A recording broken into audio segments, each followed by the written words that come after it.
Bar Harbor contains numerous signs of an enormous disaster from the past, the Great Fire of 1947. Gates that lead to nowhere and ruined towers reveal the locations of mansions scorched to the ground. Modern hotels appear on the sites of other burned estates, where only the granite roadside walls survive. Remains of the Great Fire are abundant here, but this event and other fires have left another kind of trace. Indeed, a supernatural legacy of horror hangs over the land. Among the victims of fire, phantoms stalk the shores, the streets, and the halls of the town. The ghosts of the fire seem out of place in the sheer natural beauty of Bar Harbor, with Cadillac Mountain forming a grand backdrop and the Porcupine Islands dotting the Frenchman Bay. From sparkling waters, skimmed by sailing ships, yachts, and cruise ships, come the cool sea breezes. Carried away by the wonders of the place or the hustle and bustle of the village, we may never notice the sinister specters from the flames. These phantoms may be hard to detect, but look closely, for they are all around. They might even be watching you. A record drought followed by extremely high winds proved to be a lethal mix in October of 1947 when the Great Fire broke out. Strangely, the fire seemed destined to devastate the town, for 3 separate fires all started in the same cranberry fields, but it was only the last fire that raged out of control. The origin was the Crooked Lake Road in Hull's Cove, but the fire swept south into Bar Harbor and Acadia National Park. More than a third of the park and half of the town went up in flames while the National Guard worked with firefighters to control the blaze and evacuate citizens from the once picturesque harbor. Months after the fire was officially out, the peat was still burning 4 feet below the snow in Sourdimons Meadow. When all was said and done, the damage from the fire was staggering. Most devastating of all was the loss of life. 6 people perished in the Great Fire. 3 people died in a car accident during the evacuations, 2 died of heart attacks trying to escape the inferno, and 1 man burned to death. Animals were scorched as well, including 90,000 mice at Jackson Labs and 1 cat named Seawater. One of the most famous ghosts from the fire turns out to be the spirit of this black cat named Seawater. The animal belonged to an elderly man named Willie Cunningham. Willie and his pet lived on Forest Street, directly in the path of the raging fire as it swept across Kibo Valley. With minutes to spare, an evacuation truck rescued Willie and Sweetwater, and as he drove away, Willie Cunningham watched his little house suddenly burst into flames. In a moment of panic, Sweetwater sprang from Willie's arms and leapt from the truck. Seeing his beloved pet racing back to the burning building, Willie jumped from the truck to catch the animal. He was last seen running through the smoke-filled street. The evacuation crew had no choice but to leave the man. When the fire finally died down a week later, residents began returning to their homes. One of Willie's neighbors stopped by the ruins of his house and made a ghastly discovery. Willie's charred bones were lying in a pile on the bank of a small stream that flows through a granite channel near the crossing of Forest Street and Eagle Lake Road. Grief-stricken and overwhelmed with horror, the neighbor knelt to the ground. The fire-blackened skull faced the neighbor. He began to feel as though the empty eye sockets were staring up at something directly behind him. Swiveling around, the neighbor noticed a black cat sitting atop the steep eastern embankment. The cat was looking down at the skull of Willie Cunningham, as if the two were in the midst of some dark form of communication. Although the animal resembled Willie's pet, a strange and terrifying transformation had taken place. A look of the utmost evil smoldered in the cat's red eyes. Jumping up, the man chased the cat, which ran a short distance before dissolving into thin air.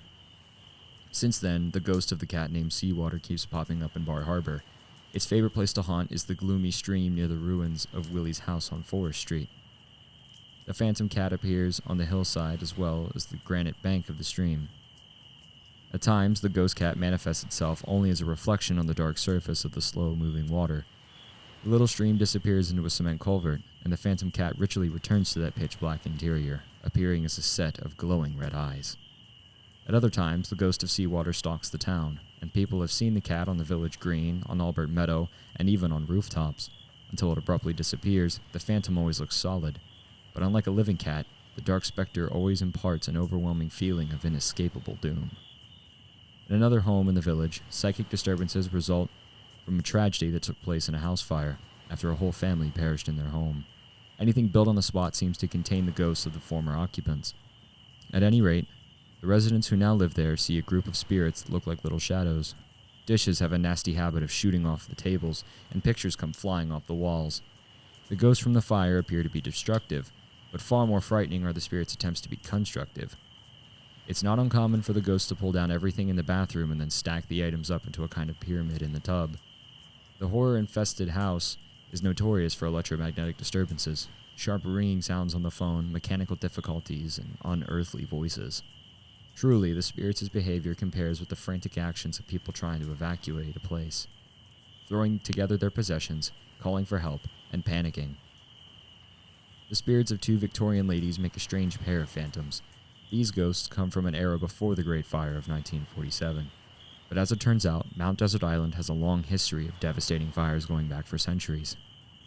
In terms of fire alone, the island has been scorched on countless occasions, leading Samuel Champlain in 1605 to call the place Isle des Monts Deserts, the island of bare mountains. The ghosts in question manifest themselves as the voices of two women from the late 1800s. In the halls of different hotels, the spirits talk loudly in a bygone manner of speech, and, as if looking for a room for the night, the two specters drag along large steamer trunks. Whenever a person investigates, the hotel corridors are always quiet and empty. In a seance once conducted in Clefstone Manor, the ghosts communicated that they came from long ago and are condemned to eternal vigilance.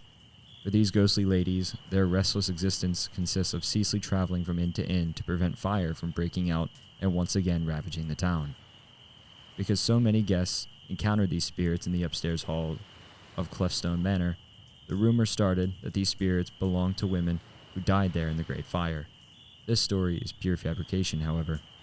Clefstone Manor was actually one of the few mansions on Eden Street spared the destructive path of the fire. The ghosts appear to be friendly guardians, if not somewhat disturbing in their manic obsession with burning to death.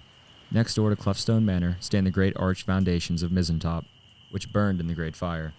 Approximately 25 years later, a motel built on the same site also burned to the ground. Strangely enough, history repeated itself again in 1994, when another hotel constructed on the remains of Mizentop also burned down. It has since been rebuilt into a four-diamond facility, the Blue Nose Inn and Spa. The abandoned ruins in the forest nearby are truly haunted by the fire that consumed them. The piles of granite and broken bricks sometimes give off the most intense smell of fresh smoke, as if the old staircases and stone balustrades are still burning hot, although they have rested beneath moss and fallen leaves since 1947. From the fires of Bar Harbor have come a strange assembly of spirits inhabiting the twists and turns of this beautiful resort town on the coast of Maine.